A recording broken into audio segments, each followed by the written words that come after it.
First time సోంపప్పుడి అయితే try చేశాను. Taste అయితే చాలా బా వచ్చింది. చాలా సింపుల్, ఎవ్వరైనా చేసుకోవచ్చు.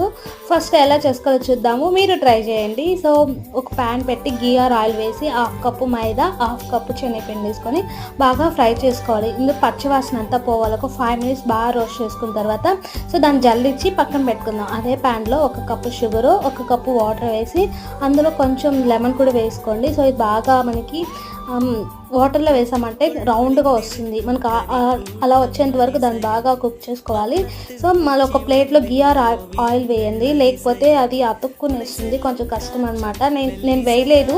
సో, మీకైతే చెప్తున్నా, ఎవరైనా ట్రై చేసేవాళ్ళు ట్రై చేయండి. సో, అంతే, మనం లాగుతూ పొడి పిండి అనేది వేసుకుంటూ మనం లాగుతూ ఉండాలి. సో, మనకి తీగలు ఎంత బాగా వస్తే మనకు అంత బాగా అయితే సోంపప్పుడి వస్తుంది. ఎవరైనా హెల్ప్ తీసుకోండి, సింపుల్గా అయిపోతుంది. ఒక్కరే చేయాలంటే కొంచెం కష్టము. సో, అంతే, లాస్ట్ వరకు మనం ట్రై చేస్తూ ఉంటే అది పొడి పొడిగా వస్తుంది, సోంపప్పుడి రెడీ అవుతుంది.